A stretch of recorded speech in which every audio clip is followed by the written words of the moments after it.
So I saw this in Telluride at the Herzog, and it was so beautiful. The images were so stunning. And while I was familiar with some of the photographs, of course, I did not know the story of your father at all. And to be introduced to him in this way was overwhelming for me. And I just want to start with Wim's discovery of the photographs, which you talk about in the movie, because you're a character in the movie as the narrator, and why you made that decision too. Yeah, I appear as a narrator. The narrator met the subject of the film quarter of a century ago, not far from here on La Brea. I was walking La Brea, and out of the corner of my eye, in a gallery, I saw a couple of black and white pictures, and they stopped me in my track, and I went straight in to see this entire series about a gold mine by an unknown photographer, Brazilian photographer by the name of Sebastião Salgado. And although I had no intention to spend any money that day, I needed to have one of these pictures. And as it was a selling gallery, I could, after long hesitation, decide for one, and was very, very happy, because these pictures blew my mind. They were fantastic. I knew in order to be at such a place and to take these pictures and to live with these people and spend time with these people, you had to be a great adventurer. And each of these shots was fabulous. So the gallerist got a little cocky when I bought the picture, and before I went said, "I have more of this man." And he opened a drawer, and there was another series. Very different, very, very different. In the gold mine, all these men were there on their own free will. It was the Wild West, gold diggers. These other pictures were from the Sahel. These were people who were suffering from a terrible drought and a famine, and this was much more of a humanitarian mission. And this man who had photographed the gold diggers had photographed these people in the Sahel with great respect and with great love. And I was moved to tears when I saw these pictures. And I ended up leaving the gallery with 2 photos. And I hanged them up right away, and for a long time they were the only pictures in my workspace, and I moved with them several times, and they've always been with me, until one day I thought, wow, I'm getting older and older, and this man, Sebastião Salgado, is still working, and he's getting older, and I never met him. This has to stop, and this is how I entered the picture. And you made the decision to make a documentary about him. Not right away. Actually, there is conflicting stories how this whole thing started. Giuliano has his interpretation, I have mine, Sebastião has another. The 3 of us really innocently, at some point, found ourselves in the situation that we're going to make a movie. And we have 3 stories how we got involved. Well, you were pooling your resources in a way, because you were starting to shoot stuff on your own. Yeah, to be honest with you, honest with you, I had this, I didn't really want to make a movie about my dad. I felt it's a very complicated subject. I better not get in there, I will get into trouble. And what happened is that at some point, traveling with Sebastião, we really got closer to each other.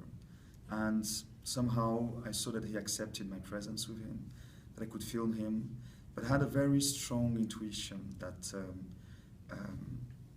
what was important in Sebastião's story, it wasn't really to see him travel and being an adventurer, or how we could see him meeting the people that he was going to photograph. There was something more to his story, that was the story of all these experiences that he's had for the past 40 years. And somehow for me it was very, very lucky that Wim had entered the picture, that he was there, he wanted to make something with Sebastião. It wasn't clear to me what was going to happen, really. But I had this intuition that those stories that Sebastião told with the photography, that was something very important to pass on. I was completely incapable of interviewing Sebastião on those topics because of the nature of relationship that we had. It was, you know, a little bit conflicting, you know, father and son. It was too combustive. It was Yeah. pretty much so, yes. Very much And combustive. they shouldn't have gone into the history of the photography. They explored other areas, and that was the beauty of our collaboration, that we both had these very different points of view of the same man. And maybe that's why we started it, because we realized if we throw our lots in together here, maybe we can together draw a more complete picture of this man. Well, one of the things that strikes me about this is that when you made the film Pina, which I think is a wonderful piece of art, Such a masterpiece. you were sharing your love in a very That's pure true. way of an artist who you respected tremendously. Yeah. And this seems to me to be part of the same thing. And it strikes me you must have learned a lot from that experience and brought some of that to bear here in terms of what the different through lines could be.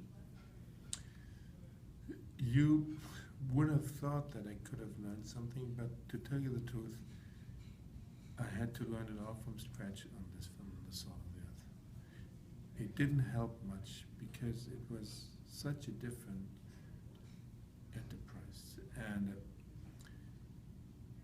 actually I learned so much that in the course of making the film, I realized I had to shoot it a second time, at least my part. Giuliano on his journeys, these were impossible to repeat. He shot what he could get, and he did beautiful stuff on their journeys as a one-man crew. He did amazing stuff. But I interviewed his father for weeks and weeks, only to realize at the end I wasn't going to use any of it. Whoa. I wasn't going to use any of it because I was in it in the first place, because I had started to shoot more in a conventional way with him and me in the shot, two cameras, one on him, one on me, a third camera always photographing the pictures we were talking about, so we know what we're talking about. And we were both in it, and it was a conventional interview situation. We were looking at the books, all his books. We were looking at huge stacks of hundreds and hundreds of photographs, or we stood in front of a wall with pictures of. We sat in his kitchen or in his lab, and we talked. And after weeks and weeks of talking and going through the entire history of his photography, I knew his photography, and I realized this was not the film I wanted to make. And I had only caught glimpses of the film that I really wanted to make, and these glimpses were only those moments when Sebastião forgot that I was there. When he was looking at his pictures, if it wasn't a book or a print, when he was in the photograph and the memory came back to him, that was beautiful. But when he looked up and looked at me, I looked at the cameras, and there was a sound engineer with a mic. When there was the interview situation, it was gone, the magic was gone, and he became sort of like it is, like right now when you're filmed and you notice you're filmed, you produce a story, but it's a different thing than when you're in it. That was a great insight, because the most extraordinary thing about the movie, and you could talk about this too, you brought some technological expertise to the equation, which was this ability, tell us how you came to this decision, to take these photos and make them enormous in high HD, beyond anything we've ever seen. Is that correct? It came out of the reinvention of and the second shoot, because realizing I needed to get to the core of his memory, and we had to eliminate the interview situation from the movie, we then invented, or I came up with the darkroom. Already the darkroom is the ideal place for a photographer. It was dark, it was pitch black, there was nothing in the room except a screen.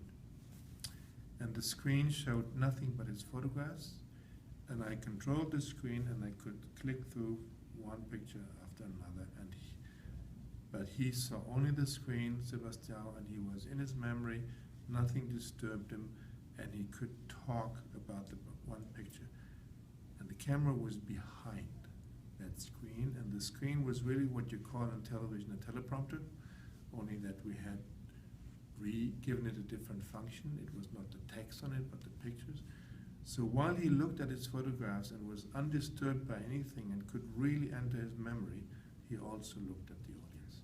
Brilliant. And that was what made the film happen, and that was the second time we shot it. And that then necessitated also to have the photograph pure as such, his face pure as it was, the photographs pure, and sometimes you see him behind the pictures, and that was the second shoot. Yeah, it's so Wow. powerful, actually. No, that's something. And you were willing to figure out how to use yourself as a narrator as well. Put yourself in the film. We didn't quite know. For a long time when we were editing, we had sort of the rule was this movie's not going to have a narration. Yeah.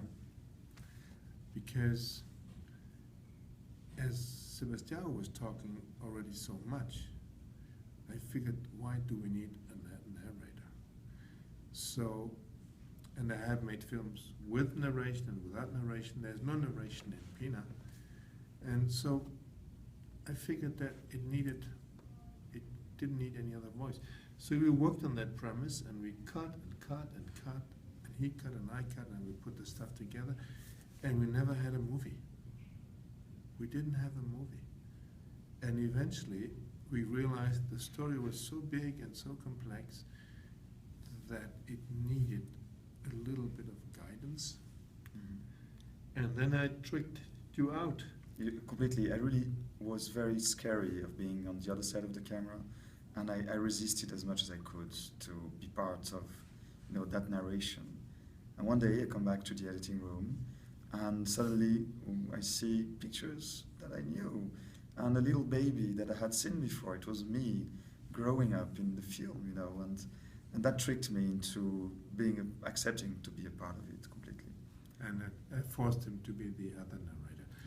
And the two of us being the narrators actually really reflected the experience of the film, because he had shot half and I had shot half, and we had thrown our two halves together in a way that in the end nobody knew who had shot what, because we really had to learn to edit it together and to make it our common film. Otherwise, Juliana could have made one and I could have made one, and we both could have made a beautiful film, but we both couldn't, together we couldn't make something bigger. When we realized that, we realized we had to throw away all our ego problems and ego trips and really cut the film together. I let him cut my stuff and I cut his stuff, and in the end we didn't think about it anymore in these terms. This is my shot, don't touch it. Mm-hmm. But you were dealing with much more personal and family stories, so that's more difficult. Listen, actually, there's something really powerful about cinema, is that you don't need to tell that much to give the impression of what happened and to transmit that impression. So at the end, just with, little touches, I think, one manages to understand what was the emotional states of, now I'm famous, and I'm completely blind, weirdly. Yeah, you look good like that. And at some point, it was difficult to accept that. But as soon as you accept it, then something else begins. And the funny thing about all the editing process is that